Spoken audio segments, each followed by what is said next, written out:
What is up, y'all? Snipes-n-Snarfblatts, your unauthorized place for Disney, Pixar, Marvel, and Lucasfilm.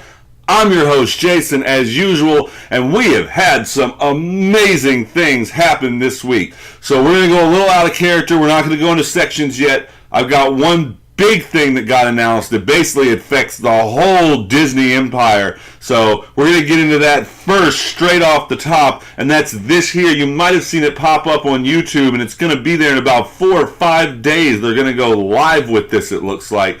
But the Disney Fox buyout now has a date.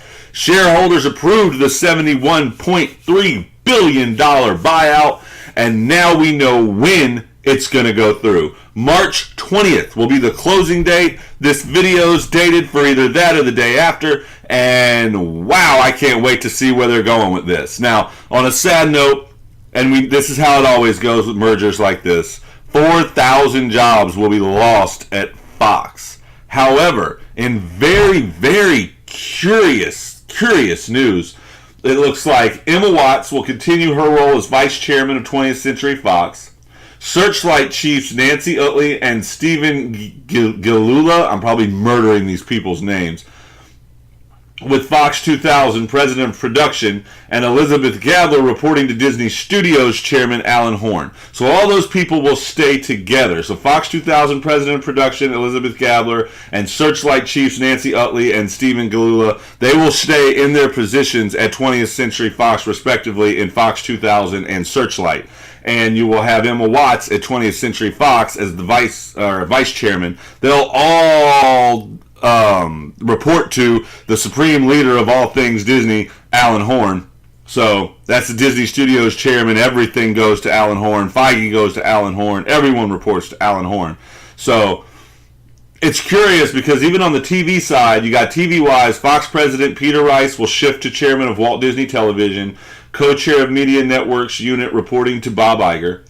And Fox's Dana Walden will shift to chairman of Disney TV Studios. FX Network's John Landgraf keeps his spot, as does Gary Nell, serving as chairman of National Geographic Partners, and they'll all report to Rice. So the crazy thing about all this is you've got a lot of people keeping their positions, making me wonder if Fox as a whole, if 20th Century Fox, the actual label, is still going to be a thing.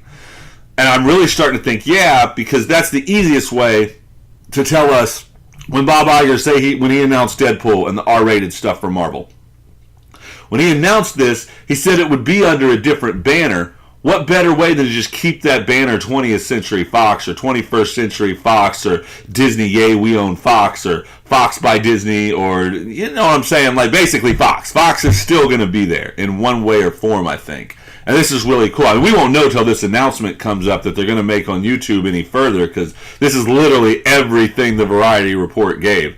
And this is exciting, y'all. This thing has a date, and it's exciting on so many levels. That means they're going to flesh out Disney Plus with content. It means we're that much closer to seeing the MCU start developing on some of these different Marvel characters that they all of a sudden got the rights to. Not to mention all these other different Fox things they've got the rights to that they can reboot now and give us whole new versions of with the Disney creative team behind. And we all know the Disney creative team have done amazing things. So this is very exciting news. But that's, like I said, straight off the top. Didn't have a section to put it in because this literally affects every single thing possible that could be affected in the Disney empire, because this is one big buyout. Fox is a behemoth.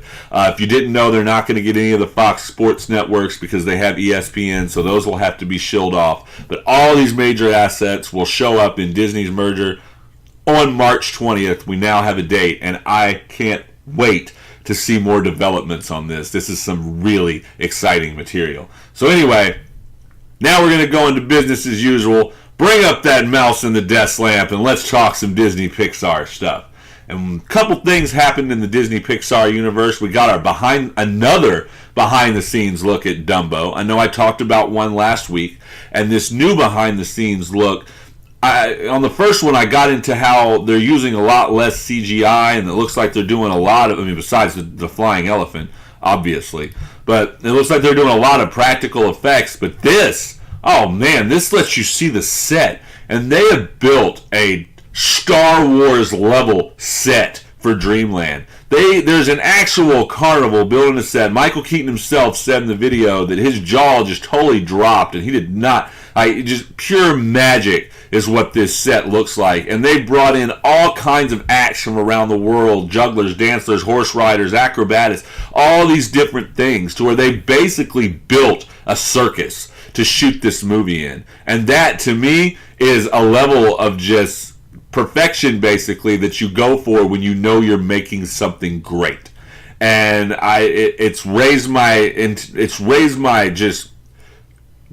want for this movie even more to come faster, because I cannot wait for this movie. Like, I am so ramped up to like level 1,000 excitement on this thing now.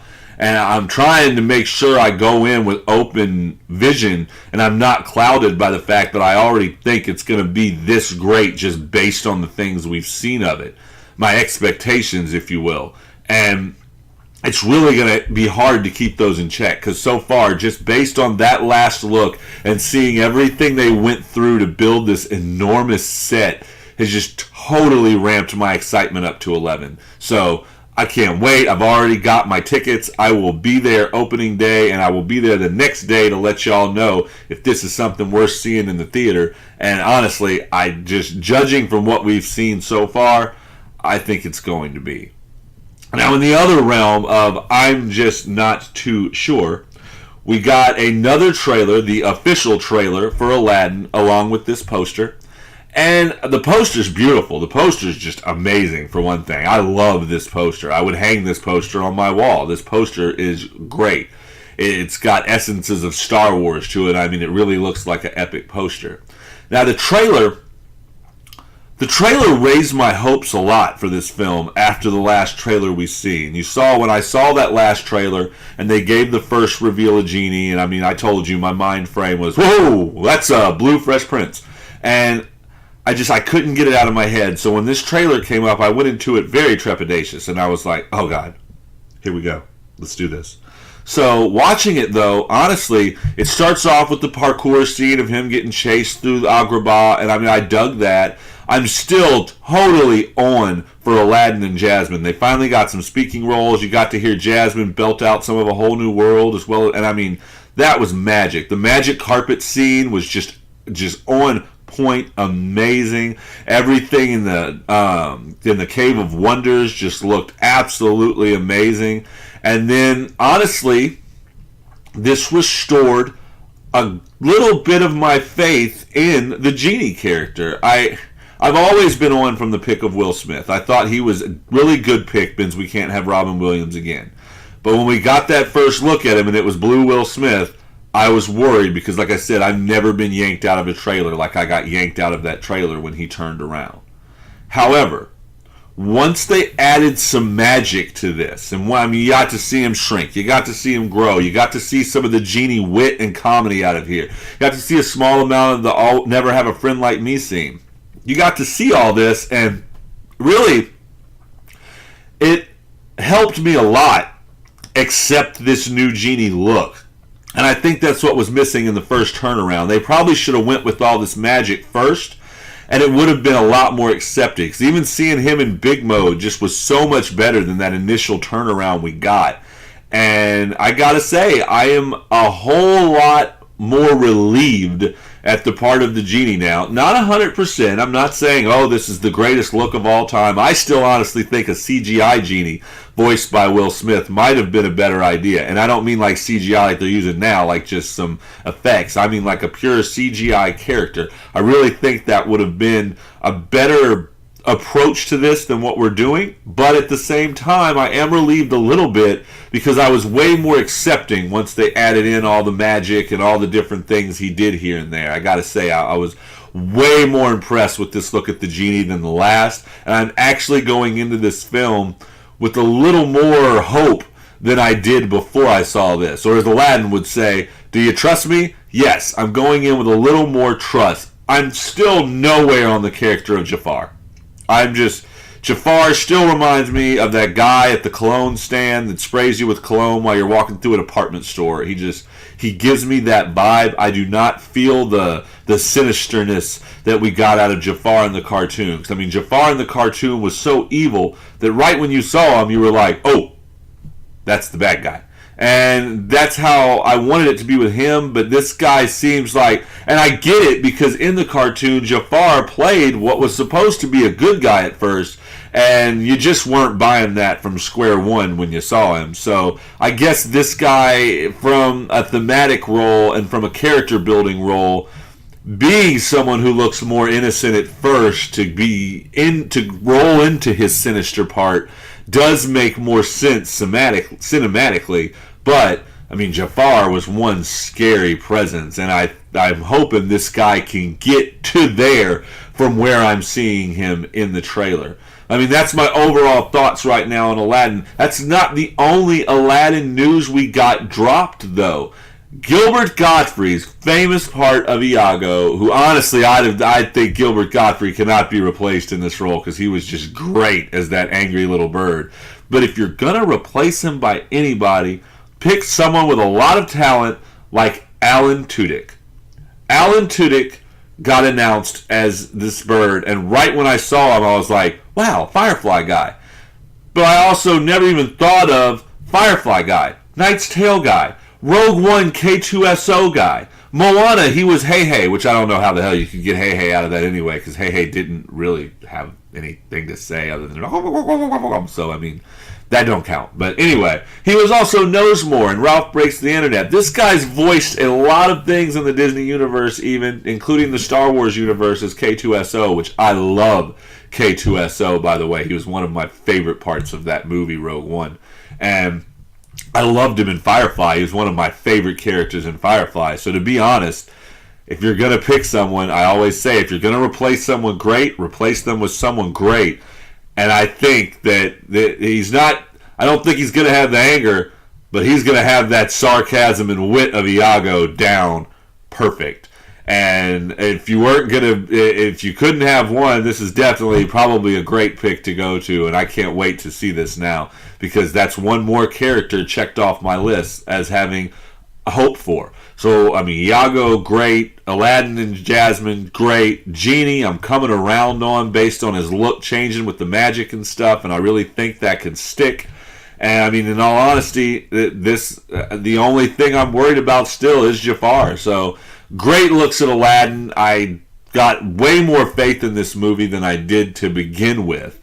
So that's a good thing, because my faith was broken on that last trailer. I was getting really, really worried about this movie, almost enough to remove it off of my top 10 anticipated list, which I still probably would, because I saw that trailer for Frozen in the theater when I went to go see Captain Marvel, and Frozen just blew me away on the big screen. Just that trailer look that I loved so much. It was that much better in 3D.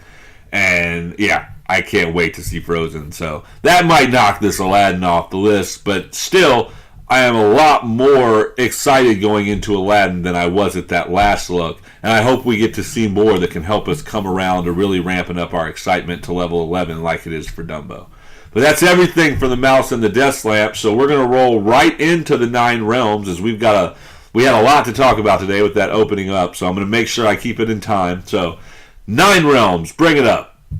9 Realms, a couple of really cool announcements in the Marvel Universe right now, and this is where we talk about those. So, What If? If you don't know what If is, it's one of my favorite comics ever. And in a Slash Film report, What If is getting an animated version coming to Disney Plus that will be directly overseen by Kevin Feige and potentially have the same actors playing their roles, and voicing their roles at least.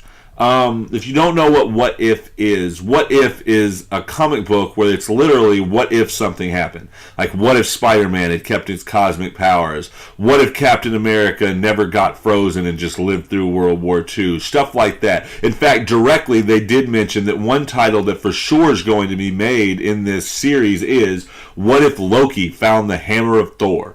I mean, Y'all, these are very interesting. They're usually one-shots. I mean, they're always just a one-shot comic with a beginning and an end. They used to open up with the Watcher saying, I see all things and I see how things will be. And they go into these awesome stories of just, you would net, what if Jane Foster had the power of Thor, which we know how that goes now because it's a whole comic book. But back when that What If came out, it was monumental. No one thought of things like that. What if Spider-Man never lost his parents? It's so cool how these things develop and how these things go. I mean, what if Flash Thompson got the powers of Spider-Man? Like, you can see most of the ones I read with Spider-Man, but even in X-Men lore, it was what if Jean Grey kept the powers of the Phoenix? I mean, these were really in-depth stories that hit things from a whole nother angle than what you're used to, and that's great because you know where what you used to went. So they can build on these fast because they're going to hit some of the same things. So the development can go really fast and get you from a point A to a point B that just literally blows your mind. And I'm really excited about this series. This was one of my favorite comic series growing up because I was so entrenched in comics that these gave it was like getting a second opinion from a doctor that was crazy. I mean, that's literally the best way to put this. You've got a doctor that's a complete quack. He's the one out of the 10 doctors that don't agree with your toothpaste. You know what I'm saying? And he's going to take his crazy rant on how he thought things should go, and it just opens up great storytelling. So I can't wait to see these. I'm glad Feige's in control of these. And one more reason, y'all, to get Disney Plus coming from the Marvel Universe, which is awesome. But that's all I'm going to go into on What If, because that's all they've really told us. So, I mean, rest would just be me sitting here speculating, and I don't even know what to expect from this thing. So, we're going to go into the next thing that happened in the Marvel world. And this thing was big. That's why this nice big gauntlet's sitting in front of me. We got the newest official trailer for Avengers Endgame. It unleashes the new suits, which everyone's already come to the conclusion these are Quantum Realm suits, which I'm pretty sure the same thing. These are the suits they're going to use to enter the Quantum Realm to involve some time travel or whatever. But, I mean, for all we know, these are space suits because we don't really have anything leading us to think that other than theory. So who knows? These are the suits they use to go to space to find Tony to figure everything out, for all we know. But I'm guessing, as well as everyone else, these are Quantum Realm suits. But this was an awesome trailer. It didn't show you as much from Endgame as the last one did. In fact, it only built a little bit on those scenes, which is, to me, the true beauty of Marvel trailers. Not just the deception they use, like all the deception that was in Captain Marvel, but not just the deception they use, but also the fact that they only show you a little bit. It's usually in the first third to first quarter of the movie, and each trailer that comes out, they only build on that by a little bit. So, I mean, you only get to see a little bit more than what you've already seen. So that means that, lo and behold, there's a whole movie out there that we're not even going to know where this thing goes. You know what I'm saying? And I think that's really cool. I like that. That resonates with me on a whole nother level because trailers never did this. Like, trailers tried to, hell, I've seen trailers to show you the end scenes of the movie, which is horrible. And they make sure not to do that because they know these are so spoilery. And the two more things I really liked about this trailer in particular is, even though it didn't get into a lot of, where the last one felt like it was Infinity War all the way to where we are now and kind of bridging, setting up where we're at now, this one felt more of a whole culmination of everything. The 23 or so movies that we are in now, this was all of them, starting from the beginnings. You got to see beginning scenes that just led into where we're at now. And I think that gives the whole MCU into this end game, where it's just an appropriate name for this. It's going to be an end game to everything we know out of the films we started with. Because you get the opening scenes of Tony, the opening scenes of Cap. Hell, you get the opening scenes of Hawkeye, which is completely cemented in my brain that Hawkeye loses everything in between Infinity War and this. That is a broken man. And I can't wait to see more of where they go with this. Because, like I said, this is the end game, and this is the culmination of everything, and this trailer really gives it that feel. Now, the third thing I took out of this trailer, and probably the most entertaining thing to me, was the introduction of Thor and Captain Marvel. I have never seen an introduction of two characters go as great as that one did. And he turns around and says, "I like this woman." I laughed out loud, and I loved that moment. That was great. Seeing her not flinch as the hammer comes up, and I was just like, wow. But,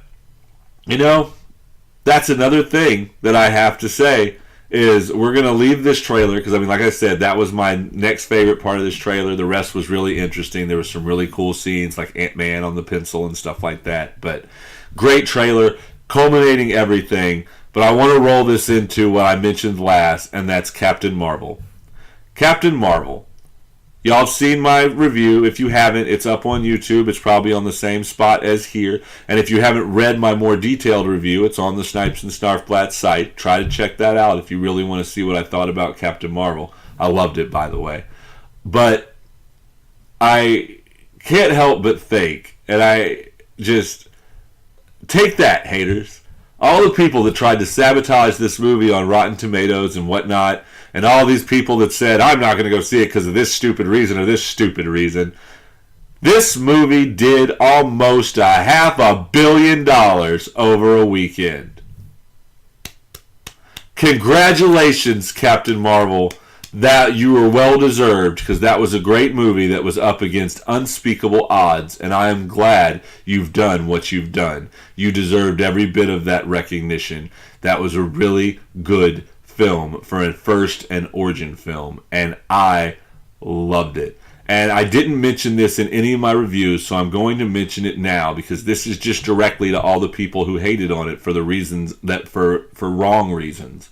And that was, unlike Wonder Woman, not only at no point was Captain Marvel herself really objectified as being just gorgeous, like we did with Wonder Woman every 5 minutes. The other thing we did was Captain Marvel not at once said or showed or portrayed girl power. That's why we're better than boys. Not once. It showed restraint, and that is what I loved the most out of this first female hero from Marvel, is it didn't jam it down our throats that she was a female hero, and instead showed the true meaning of equality and just treated her like a superhero. And that right there is something that both sides of this argument could really take something from. Because equality does not mean one is better. Equality means that we are all on equal grounds. And I hate it that Brie had to double back on what she said just to explain. Her version of equality does not take seats away. It adds seats to the table. And that's how we should look at it. We're never trying to take anything away. We're trying to actually equal the playing field. And I love the way this movie handled that, because it handled it with pure class and dignity. Once again, way to go, Captain Marvel. And that is everything we have for 9 Realms right now. So we're going to bleed right into a small amount of e-ticket. So roll up that e-ticket. And e-ticket, I don't have much to say at e-ticket. The Flower and Garden Festival at Epcot is in full bloom. And if you follow us on many of the social sites, you'll see a whole bunch of stuff from that. I'll have a lot of food Saturday I'll be trying. And throughout the week, I'll put up as many pictures of the beautiful flowered topiaries I can see as I did last year. So be on the lookout for those, because that's the easiest way for me to handle these festivals, is to handle them over social media in writing. And I'll do all my food reviews and all of everything right there, so y'all can really see what we tried and what we were into. And if I have time on the show next week, I'll throw that up there too. But if stuff keeps coming out like it did this week and the week before, I probably will not have time to get into that. So the only other thing coming out the e-ticket, and I say the only thing like this is something minute or small, but Galaxy's Edge has opening dates. May 31st for Disneyland and August 29th for Hollywood Studios. Those dates have been moved up, so be ready. I will be there on the 29th, even if I have to stand in a line that goes all the way back to Tallahassee. Actually, no, I'll be there first because I live really close. But I can't wait for this. That date puts it way before the fall I was thinking in my head. and I cannot wait to go see A Galaxy Far, Far Away. Check the past couple episodes if you want to see a full layout. Check the actual website if you want to see a full layout on Galaxy's Edge. I'm not going to re-get into that again, but I cannot wait to be immersed in the land of Batuu in A Galaxy Far, Far Away. I'm so excited about this, and them giving us the dates. Check out that trailer they did to give us the dates, because there's some all new looks at concept art and stuff. But this is exciting to me. This is what I've been waiting for probably my whole life and didn't even know it. So August 29th, Hollywood Studios, I will be there. And yes, I am a little jealous that Disneyland gets it first. But from what I'm hearing, there's going to be a lot less restrictions on our land than theirs. So I'm way more excited that it's in my backyard at Hollywood Studios than being in my backyard in California. So I can't be too jealous that it opens first there. So I can't wait. This can happen yesterday for all I care. That is everything for the e-ticket, though. So we're going to sign off as usual. And as usual, send us those emails. Send us some questions. Let me know if there's anything you want to see in the parks, especially now that I'm going to Flower and Garden on, that's going to be tomorrow. So I'm going to Flower and Garden tomorrow. So send us some emails on what you want to see in particular, or any foods you heard of that you might want me to taste to tell you if they're any good. And like I said, anything I missed you want to talk about, anything in the Disney realm you want to talk about, shoot me an email. I'll throw it on the show. We'll talk about it. And I mean, we'll go back and forth. I'll let you know how I think. So that's what it's there for. Hit the emails. Any suggestions for the show, anything, any live content you want to see, I'm open to all of that. So shoot me some emails, and until next time, go down there in the descriptions after you subscribe and hit the bell, of course. But go down there in the descriptions and follow us on Facebook, follow us on Twitter, follow us on Instagram. That's how you'll get everything up to date as it hits the website, which the link to there will be too. But hit those links and follow us, and you'll know exactly what's going to happen when it happens. And even though you'll also get all the food reviews and all the different pictures of the park and stuff, just follow us on social media to get that there. And as usual, I'm going to sign off with a quote, this time from the great Walt. And that quote is, "The worst of us is not without innocence, although buried deeply it might be."